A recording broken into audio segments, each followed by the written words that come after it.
Pascal, j'ai oublié de mettre mon chandail du Canadien pour le podcast. Il est là-bas.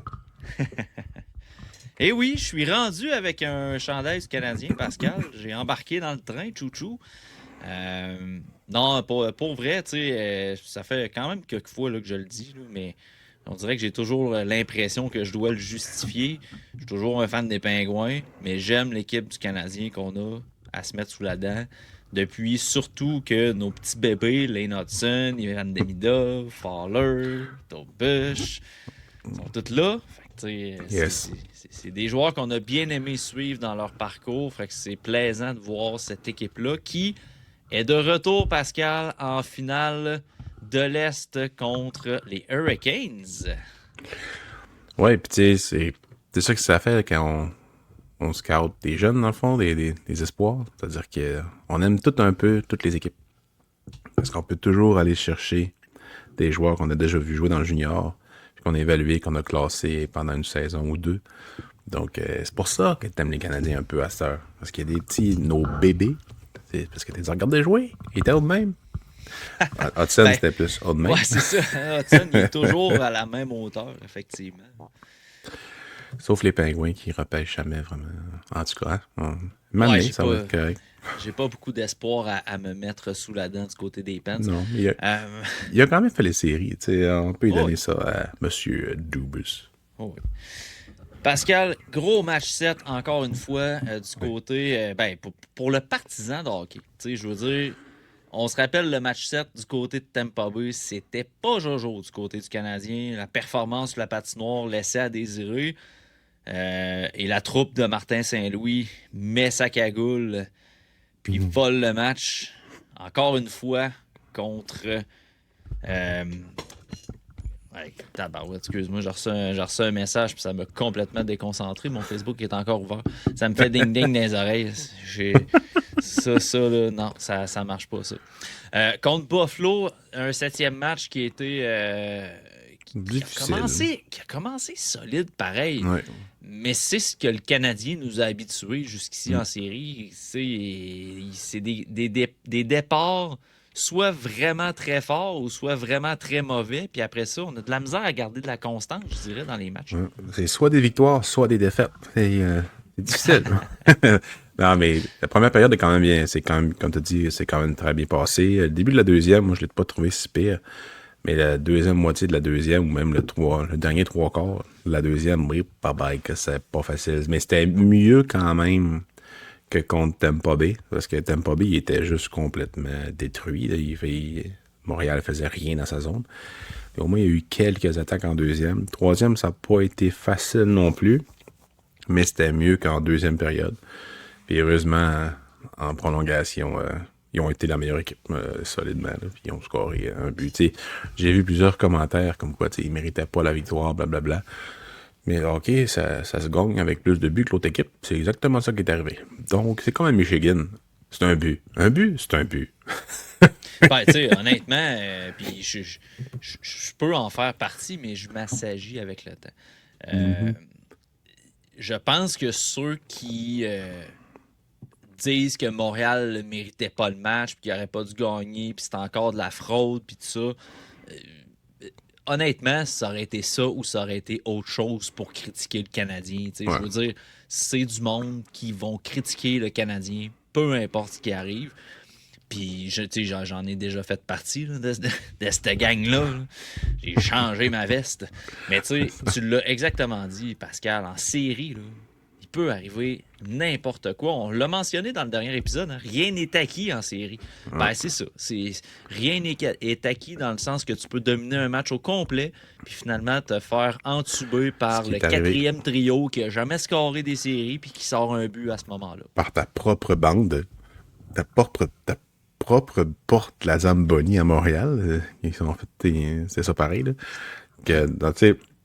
Moi, ce que je trouve assez spécial de cette série-là, puis il en parlait dans Tellement Hockey dans le dernier épisode, c'est que contre Tampa Bay, toutes les équipes, dans le fond les deux équipes, Tampa Bay et Montréal, ont été bonnes chaque match. Chaque match, c'était du jeu défensif serré. C'était des assises de bons matchs. C'était une finale quasiment.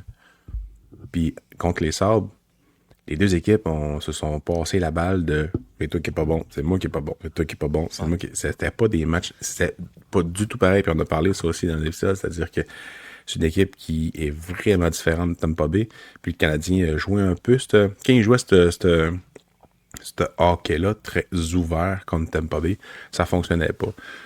Puis ben, au moins ils ont réussi à mettre leur petit masque de raton laveur, puis à voler la série. Mais les Sabres ont peut-être été l'équivalent de 2 matchs, bon. Le 6 puis le 7. Mais tout le reste, c'était pas bon. Oui, le premier match, ils ont gagné, mais ils ont pas été bons, c'est les Canadiens qui étaient mauvais. Fait que c'est ça. C'est vraiment spécial. On dirait d'une série de novembre. C'est spécial comme série. Puis ben, je suis moins content qu'elle ait gagné. Là. Mais contre la Caroline. Ouais. On y reviendra sur l'affrontement de la Caroline. Moi, je passerais peut-être à quelques analyses qu'on a observées dans cette série-là. Ouais. Moi, personnellement, le constat le plus flagrant que j'ai vu contre les Sabres de Buffalo, puis on fera le parallèle avec les Hurricanes par après, là, mais le Canadien défend son avance justement en se défendant, en se repliant dans sa zone, en se laissant un peu marcher ses pieds, puis on va protéger la zone, on va protéger notre gardien de but, mais on avait de la misère à avoir la rondelle. Puis tu sais, quand on revient à la base du hockey, si l'adversaire n'a pas la rondelle, techniquement, il ne marquera pas de but. Là. Fait que tu sais, à un moment donné, ils se sont fait avoir plusieurs fois à défendre puis à se replier justement en défendant dans leur zone. Puis le problème par rapport à ça, c'est que Buffalo était plus gros, puis le devant du filet était un terrain acquis pour les Sabres. Puis ça, c'est une lacune majeure pour les séries. Puis heureusement, Montréal s'en est tiré à 2 reprises jusqu'ici dans ces séries. Mais c'est une lacune qu'on va devoir adresser dans les prochaines années, là, parce que les défenseurs de Montréal se font boxer out pas à peu près. Là. C'est débile. Ouais. Tu sais, Buffalo, ils ont une profondeur offensive assez impressionnante à l'avant et à l'arrière. Fait que, tu pouvais pas les battre à force de jouer en tortue là, dans ton territoire, comme la Tchéquie, souvent dans les tournois internationaux, on dirait internationaux. C'est vraiment souvent ça qu'ils font. Puis j'ai vraiment ça que j'ai revu, genre comment on appelle ça, le déploiement de la tortue, peu importe, là, c'est comme les Romains, là, mais ce qui me gosse le plus, c'est vraiment les passes par en arrière, les petits moves individuels à la défensive, les passes en faisant un 360 sans regarder. Le nombre de revirements, le nombre de passes ratées ou de pertes de rondelles qui sont non provoquées par la pression adverse. Là. C'est Matheson, Jack Ryan a fait aussi, Linnetson plus ou moins, mais Dobson aussi. Mais Matheson, c'est pas facile. Carrier, ça a été difficile des fois, mais sérieusement, j'ai rien à redire contre Carrier. C'est un excellent cinquième. Il nous fait oublier ses erreurs, Carrier, avec des jeux fantastiques défensivement, en bloquant des lancers. Fait que c'est facile d'y pardonner, effectivement. Mais même offensivement, Suzuki, ça n'a pas été facile non plus tout le temps. Slavkovski, ça n'a pas été facile jamais. Depuis qu'il a été plaqué C'est très difficile. C'est sûr qu'il est blessé. C'est sûr qu'il est blessé. Il y a quelque chose qui se passe. Là, il est complètement il n'est pas le même joueur depuis qu'il a été plaqué en plein milieu de la glace là, contre Tampa Bay. C'est plus pantoute le même joueur. Puis je trouve ça plate de le regarder parce que ça serait supposé être son moment. Puis on l'a vu le premier match des séries, 3 buts. Après ça, il était un peu invisible. Il était plaqué. Puis là, il est pas seulement invisible. Il nuit constamment à son équipe. Puis, tu sais, on peut y trouver 50 000 raisons, mais il nuit à son équipe en passant son rondelle. Il arrête pas de perdre des rondelles non-stop. Mais bref, c'est pas seulement lui, là. C'est son trio complet de la misère un peu. Faut juste qu'il aille un peu plus instinctif au lieu de trop penser, je pense, là. Mais, bref, on verra bien, là. Mais, ouais, il y a des lacunes, puis malgré tout, ils réussissent à gagner. Puis, Dobeš. Sérieusement, Dobeš, là. Je suis tellement content. Pas beaucoup le hockey. Ouais, ma blonde, elle suit pas beaucoup le hockey, mais là, elle suit en série. Puis elle adore Dobeš, là. Ouais, Sérieusement, là, c'est fou, là. Écoute, il est passé de c'est fou ça, pareil. Hein, on va faire un peu de contexte là, par rapport à Dobush, mais ce gars-là, il est passé de ça va être un éternel numéro 2 derrière Fowler. C'est un espoir qui va toujours être dans l'ombre de Fowler. Puis ça, c'était avant cette année. Là. C'était un discours qui se disait beaucoup. Puis là, vient le moment où, en début de saison, il s'est essuyé le visage, il a essuyé quelques larmes. Ouais, Puis là, ça a été la tempête médiatique. Puis il est pas fait pour jouer à Montréal. Puis il retournait là à Laval. Puis il y a même un journaliste qui a demandé si c'était d'un plan de retourner à Montréal. Il avait demandé ça à Martin Saint-Louis, je pense, ça avait chié. Ben non, il avait demandé à Dobush après une victoire. C'est ça. Puis Dobush, il avait comme un répondu un peu sec. Puis Martin Saint-Louis a dit c'était une très mauvaise question. Là, puis c'était pas une mauvaise question, mais le timing était vraiment mauvais. Là. Puis il avait répondu je gagne. Fait que je vois pas pourquoi je retournerais à Laval. C'est ça. Parce qu'il avait 100% raison. Ouais. Puis sa réponse, il y a quand même des gens qui disaient là, il se prend pas pour de la merde. Puis, moi, là, j'ai passé la saison à être un peu fâché par rapport, un peu beaucoup fâché par rapport au traitement qu'on donnait à Jakub Dobeš. Ouais. Puis, juste de voir présentement à quel point il est devenu un favori de la foule par ses agissements, par son jeu. Personnalité. Sa personnalité, tu sais, puis sa personnalité avec Jess, on l'a vanté combien de fois, tu sais, puis c'est pas pour se lancer des fleurs, mais c'est juste pour vous dire que pendant toute la saison, si on était fâché par rapport au traitement d'Aubush et qu'on le savait, on savait qu'il avait cet instinct-là de pouvoir lever son jeu, de pouvoir rebondir, puis là, on le voit, puis on se le fait garrocher en pleine face, puis j'espère tellement que les gens qui ont ri du fait qu'il avait pleuré sur un match en novembre puis qu'il disait « Hey, ça va être beau, 7e match en série. » Ben, Christy, c'est beau. Il vient d'en voir les deux. En 7e match de Tu sais, le Canadien il est 6e dans la ligue, Tampa Bay était 5e, puis l'équipe là, l'équipe qui vient de battre Buffalo, était quoi? 4e? 3e dans la ligue? La prochaine, c'est la Caroline. Tu sais, c'est comme, ils les ont battus tous les deux en match numéro 7. Fait que oui, on le voyait, mais tu sais, c'est ça, c'est les émotions de ce gardien-là, il fallait qu'il soit contrôlé. Il les a réussi. Visiblement, il réussit. Puis, tu sais, c'est un gars qui est vraiment gros. Mais là, il paraît vraiment gros de son filet. Puis quand Fowler a pris sa place, je regardais, j'étais comme, ah, il est petit, hein. Il est 6 pieds 1, Fowler, il est pas petit, là. Mais quand tu regardes Fowler versus Dobush, devant Buffalo, derrière, devant, peu importe, Buffalo, mettons en avantage numérique, il s'est fait scorer un but, Fowler, et qui paraissait petit à côté de Thompson, tous ces joueurs-là. C'est comme, à Dobush, il paraît pas petit.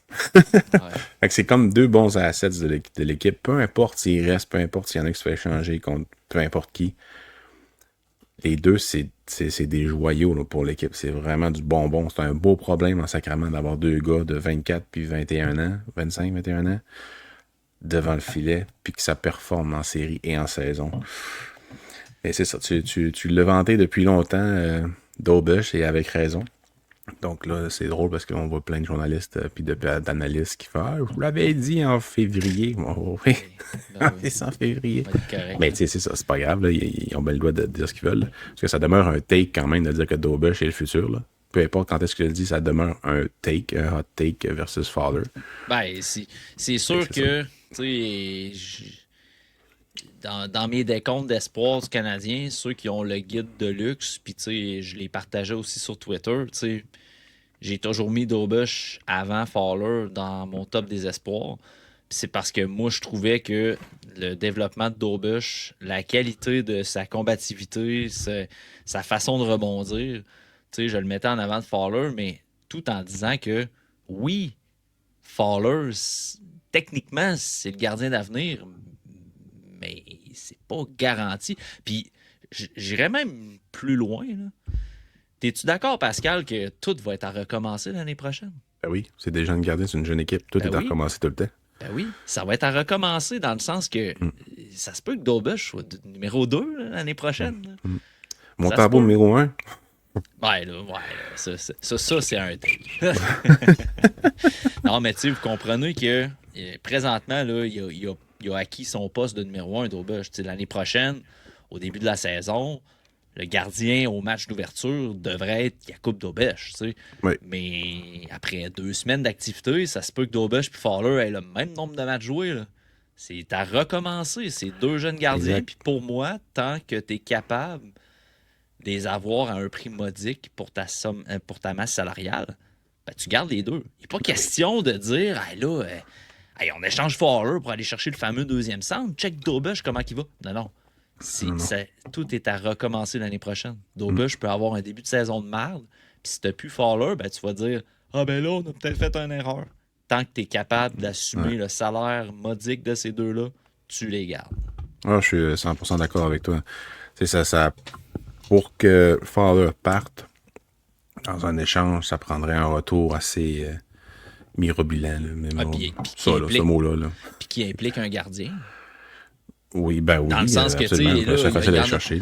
Il n'y en a pas d'autres là, présentement. Oui, tu peux en signer un, c'est sur les agents libres. Là.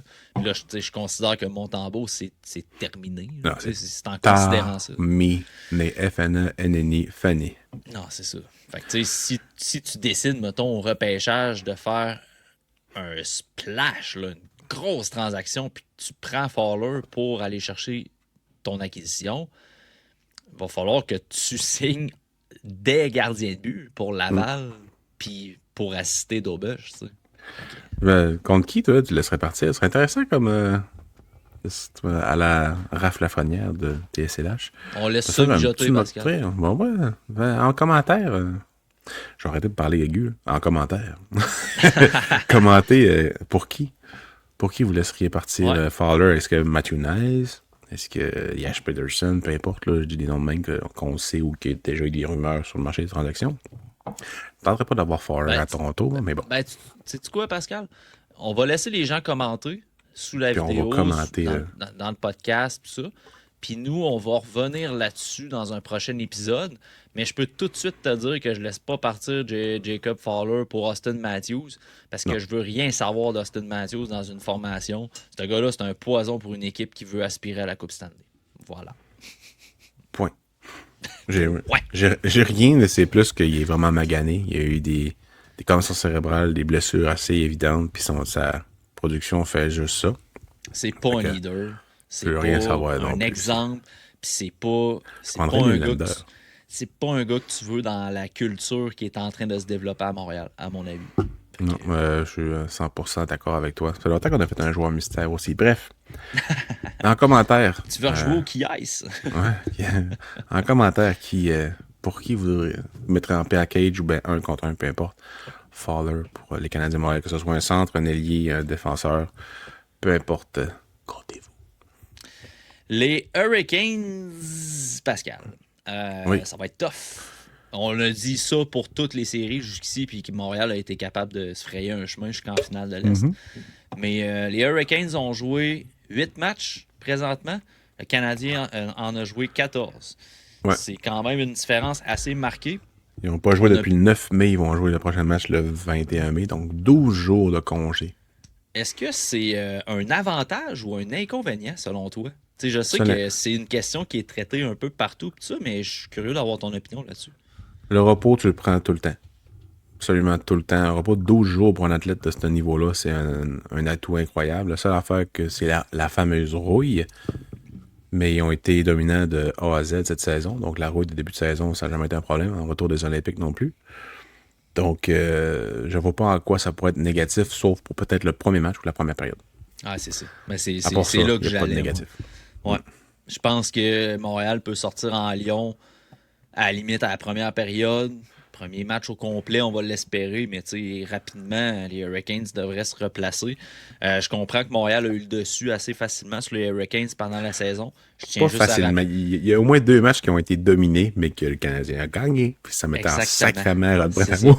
Ben oui, c'est ça. Parce que oui, ils ont gagné contre les Hurricanes, mais c'était tout le temps un peu... On jouait de chance, là, un peu. Peu comme ce qui se passe en série, là, présentement. Ben c'est ça, c'est une équipe de possession de rondelles puis de dump and chase un petit peu. C'est une équipe qui adore avoir la rondelle puis qui adore éreinter la défensive adverse. Fait que Matheson, il va en avoir des coups de coude, Dobson va en avoir Hudson, ça va être... Toutes les N vont avoir vraiment beaucoup de misère en fond de territoire. Mais au moins, ils vont être pas mal moins chochottes que Byram. Bowen Byram. Et qui avait même eu peur de Caulfield m'amener en fond de territoire, Bowen Byram. Il l'a laissé passer, il a eu peur, il pensait probablement que c'était... Ah, mais tu sais, lui, c'était Anderson. Ce gars-là, sa carrière était presque finie là, avec les commotions. Là. Fait que je comprends un peu qu'ils veulent pas trop aller dans les coins. Là. Mais tu sais, ça, avant de parler de Hurricanes, tu sais, Alex Stock, Thompson, Byram, Zucker, même Malenstein, Greenway, puis Power. Et là, que ça n'a pas été facile pour eux durant la série contre les Canadiens de Montréal. Ouais. Soft, vraiment soft. Désolé d'avoir utilisé le mot chochotte tantôt, là. Mais vraiment soft, sérieusement, là. C'était pas beau, là. Ouais, mais tu sais quoi, Pascal? Parce que on a Maxime Berthiaume qui posait une question Salut, Max. sur Patreon, puis je vais faire du pouce sur le fait qu'on est revenu sur les sabres. Les joueurs que tu as mentionnés, 100%, ça a été décevant. Tage Thompson, c'était des flashs occasionnels, sans plus. Là. Trop de finesse. Puis Alex Stock, ce gars-là, il exige un énorme contrat, on va te le dire. Toc. Où êtes-vous, monsieur Toc? C'est ça. C'est fou, là. Non, ça n'a aucun sens. Puis, j'ai hâte de voir le contrat qui va sortir de ça. Mais il reste que le meilleur joueur des sabres était Zach Benson après Rasmus Dahlin. Même Dahlin, il a été indiscipliné. Là. Après ça, quand il n'arrêtait pas de faker, là, il fakait vraiment beaucoup dans les 3-4 derniers matchs. Là. Quand son coach a dit que le Canadien fakait, lui, il a comme sorti la machine à fake. Là. Mais puis il y a Timmins aussi, mais Timmins, c'est un 6e défenseur, c'est un non-factor. Là. Mais Benson n'a pas été toujours visible parce qu'il était tout seul à faire les choses. Mais même Elenius, je l'ai trouvé excellent. Oui, il y a eu des très bons matchs à son rappel. Jack Quinn, c'est pas une découverte, là, mais son tir sur réception en avantage numérique a vraiment fait mal aux Canadiens. Josh Norris a vraiment été gossant. Il était pas mal plus jaune que je me souvenais là, après les sifflets. Norris. OK. Oui, mais Josh Doan, moi, je trouvais que c'était lui qui était un petit peu plus gossant que Norris. Lui, il les a tout. Norris, il est juste... Il essaye. Il essaye, mais j'ai trouvé dans le dos, après les coups de sifflet, tout le temps dans le blind side de l'arbitre, il était vraiment bon pour pas se faire pogner, puis de vraiment exagérer quand il y avait un bâton élevé. McLeod a été excellent. Je l'ai vraiment trouvé bon. C'est lui qui a été échangé contre Matthew Savoy à Edmonton, puis ça paraissait son expérience en série, la façon qu'il transportait la rondelle rapide, puis tout, là, j'ai vraiment trouvé bon. Josh Doan est excellent. Peyton Krebs qui a complètement changé sa façon de jouer depuis que... C'est fou, hein? Depuis qu'il est chez les pros. Là, il a complètement oublié la finesse, ce gars-là. Zéro, fuck all, il est vraiment rendu un grinder de fond d'alignement. Peut-être que ça ne serait pas le cas dans une autre équipe, mais là, c'est son rôle, puis il l'embrasse à 100%, mais le meilleur joueur a été Sam Wilson, le défenseur Mathias Samuelsson. Je pense que ça a été le gars le plus constant. On a parlé un peu avec Simon Servant, puis ça a été son commentaire. Puis en défensive, sérieusement, ça a été l'élément clé, je trouve, défensivement. Même offensivement, il a scoré quand même un but. Un gros but au 5e match, je me souviens bien. Donc, tu sais, fait que c'est quasiment tous des jeunes. Ouais. Vraiment tous des jeunes qui ont vraiment bien joué. Fait que, tu sais, c'est de construire là-dessus, puis de trouver des meilleurs vétérans pour pas finir comme Toronto. Ouais, exact. Mais tu sais, moi je le répète, j'ai trouvé que Zach Benson, c'était le meilleur joueur de cette équipe-là. Samuelsson, peut-être moins remarqué de ma part parce que justement, un défenseur de la sorte va exceller quand on le remarquera peu. Là, exact. Fait que ça saute moins aux yeux dans ce temps-là. Mais, avec mes yeux de scout, c'est une joke. C'est une blague. Il faut dire que je regarde les games du Canadien avec des yeux plus de partisans et avec un petit gin à la main. Je chiale après les orbites avec un petit bobli à la main. Hey. Mais Benson, il y a eu le truc avec Matheson m'a amené à terre. Là. Matheson l'a comme couvé. Là. Il protégeait contre les patins. Puis je trouve qu'à partir de ce moment-là, c'était quand même assez tôt dans la série. Je le trouvais un peu moins porté à faire des coups chignés un peu, des coups de bâton en arrière, puis à sourire dans la face du gars pour en manger une en face. Fait que probablement qu'il y avait quelque chose au niveau de la tête aussi. Là. Mais son impact était indéniable là, pour son équipe. Je pense aussi qu'il y a comme une espèce de timing que quand il a fait ça, le Canadien se sont mis à gagner par des hauts pointages. Fait qu'il a bien vu que ça marchait pas. Non, zéro. Fait qu'il a ajusté, puis l'échec avant était toujours autant là. C'était une menace offensive sur son trio.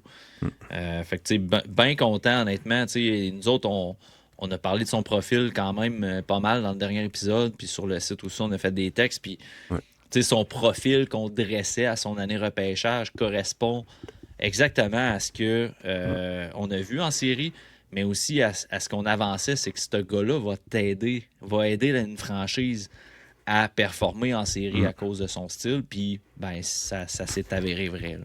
Là, exact. Puis j'ai vu aussi que probablement que Devin Levi allait être échangé, c'est que ça serait fini à Buffalo. J'ai hâte de voir aussi où il va finir, parce que ça demeure un espoir de haute qualité. Mais ils ont tellement de joueurs, les Sabres, là. C'est fou. Il y a encore Radin Murka qui attend bientôt à venir. En tout cas, bref. Kulich, Kulich qui a manqué toute la saison à cause d'un caillot de sang. Ouais. Donc, quelque chose dans la bouche. Donc, avec son retour, ça va faire encore plus de profondeur. Fait que peut-être que Touk va être moins nécessaire. Là. Fait que, ouais, c'est un beau problème quand même à avoir entre les mains, je trouve, cette équipe, qui est vraiment, vraiment profonde. Puis enfin, ils ont fait les séries, sérieux. Parce qu'à chaque début de saison, t'es comme, ça se peut pas que cette équipe-là fonctionne pas. Ça se peut, ils ont trop d'affaires. Ouais. Là, ben, au moins, tout le noyau de jeunes a gagné 2 rondes d'expérience. Fait que la balle est dans leur camp pour entourer tout ce monde-là. Avec du monde qui a l'allure. Exact. Si on revient, Pascal, avec les Hurricanes, tu parlais tantôt que c'est une équipe qui joue beaucoup sur la possession de rondelles. Ouais. J'ai fait un texte là-dessus aujourd'hui sur le site. Les Hurricanes passent 45% de son temps dans la zone offensive, ce qui est un sommet pour toutes les équipes en série. La moyenne est de 41%, puis le Canadien est à 40%. Fait que le Canadien est en bas de la moyenne, puis les Hurricanes sont très hauts dans la moyenne. C'est pas une équipe qui ont marqué beaucoup de buts dans leurs 8 matchs, les Hurricanes. C'est juste qu'ils ont toujours la rondelle. C'est l'équipe qui donne le moins de buts. C'est Anderson, oui, il goal bien, mais c'est pas... il n'est pas outrageusement testé, là, on va se le dire. Un Boussi non plus, ou Bossy. Boussi. Désolé. Puis, tu sais, ce que je parlais tantôt, tu sais, que le Canadien a tendance à se replier puis juste défendre, tu sais, la fameuse formation de tortue que tu parlais. Ben là, la tortue va falloir qu'elle ait la carapace solide parce qu'ils vont en passer du temps dans leur zone défensive. Là. Une des affaires que j'aime bien du Canadien cette saison, c'est qu'ils sont vraiment habitués de gagner avec un pourcentage de buts vraiment élevé par rapport aux tirs.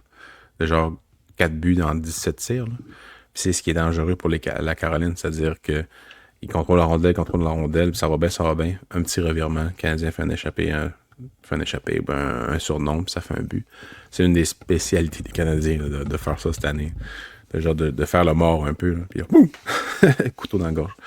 Fait que il y a ça. Puis d'Aubeche, il va falloir qu'il joue.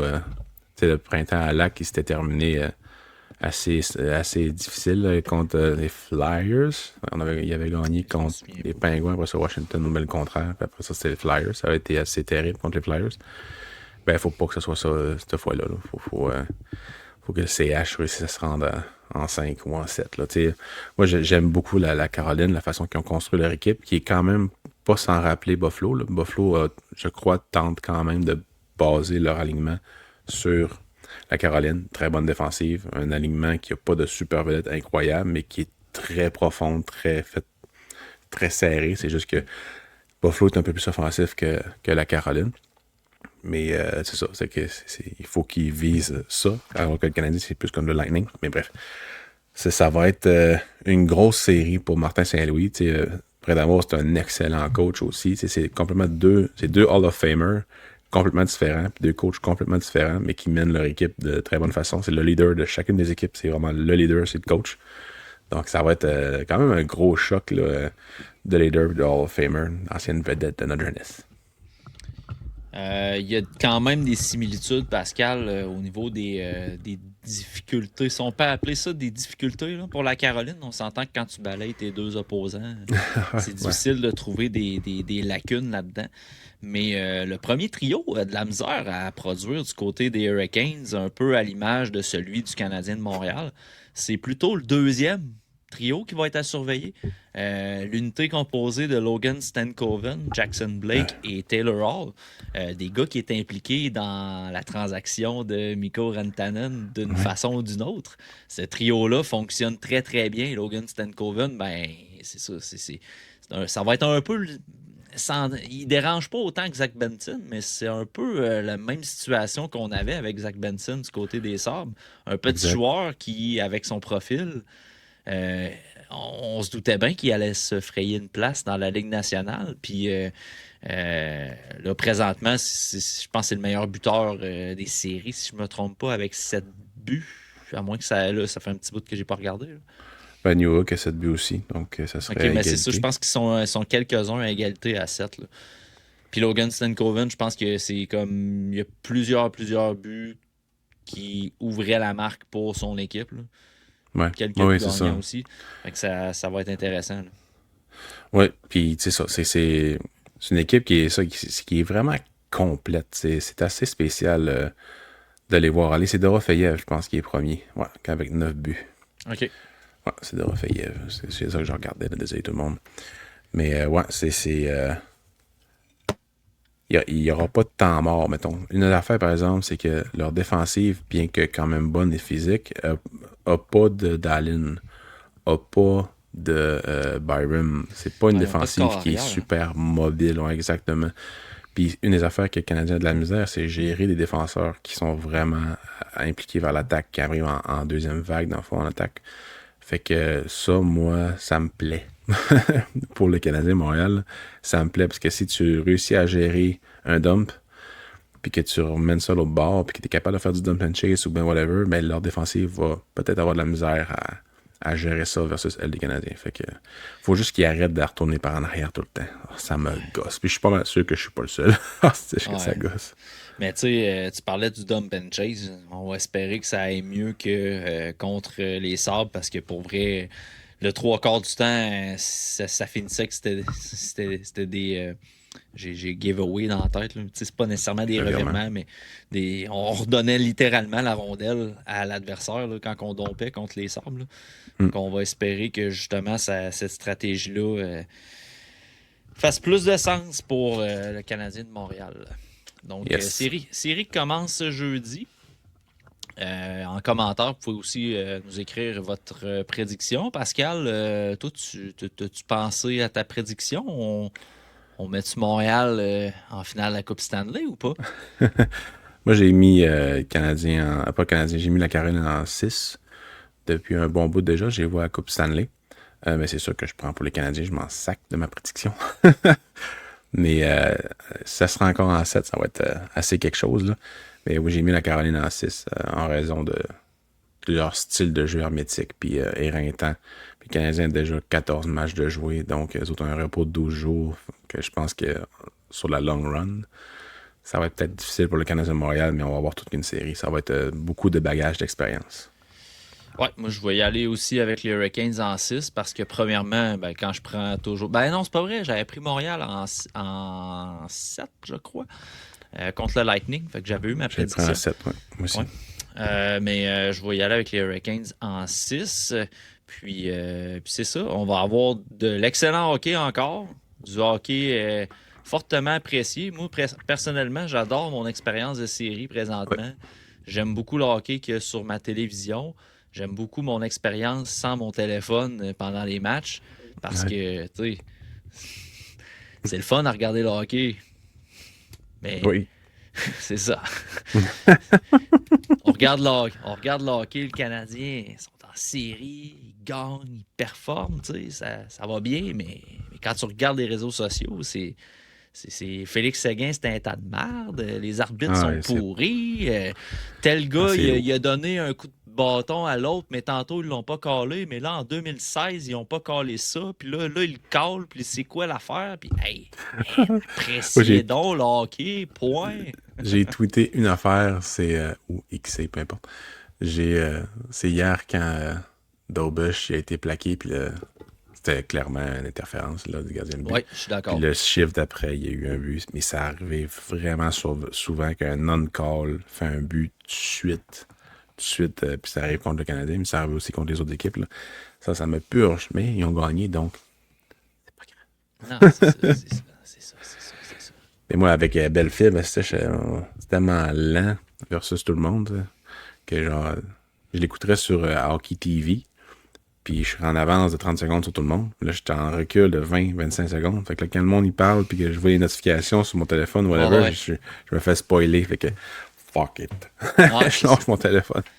Tu sais, on le voit, là, c'est les séries, le hockey, ça rassemble, tu sais, puis je donne un exemple sur le plan personnel, tu sais, moi, mes filles, elles regardent le hockey avec nous autres, tu sais, quand il y a de l'école, on fait écouter la première période, on a nos chandails du Canadien, puis, tu sais, c'est le fun, ça crée quelque chose, on le voit en ville, le monde est de bonne humeur quand le Canadien gagne, puis, tu sais, c'est ça, il y a un effet rassembleur là-dedans, fait que c'est pour ça, moi, j'aime mon expérience. On reçoit du monde à la maison, on regarde le Canadien. Oui, on chiale entre nous autres, mais on rit, puis c'est le fun, puis on regarde le hockey. Mais là, si, les réseaux sociaux, là, calmez-vous, bâtard de Dieu. Tournir de brise. Non, c'est apprécié, c'est le fun. Oh, il l'apprécie, mais à leur façon. Il y aura un temps pour analyser, puis cherry-picker, puis choisir telle et telle affaire, puis là, Matheson, il est pourri. Ouais, mais la game d'après, là, c'est série, là, il peut te faire gagner. Puis tu vas être bien content. Fait que, c'est ça. C'est peine perdue. La masse, peu importe. Mais moi, écoute, je suis rendu sage. Je ne brimerai pas mon expérience client de hockey en consultant tout ça. Fait que je laisse mon cellulaire de côté et j'ai pas du fun à regarder les séries. Fait que exactement. Pas que le téléphone. Voilà. Deux fois, je lâche un petit tweet pendant une pause, juste pour dire. Mais c'est ça. Ouais, ça fait pas comme Larchie. Larchie qui lâche un tweet, puis il fait comme puis il se fait ramasser. Mais comment ça? Tu le savais, man. Bref. Je vais déposer un caca sur le perron de mon voisin, puis je vais me demander pourquoi il est en crise après moi. C'est qui est drôle. On t'aime, Archie, on t'aime. On sait que tu nous écoutes pas, nous. Un petit peu. All right. Merci, Pascal, pour ce Abs Express du TSLH Podcast.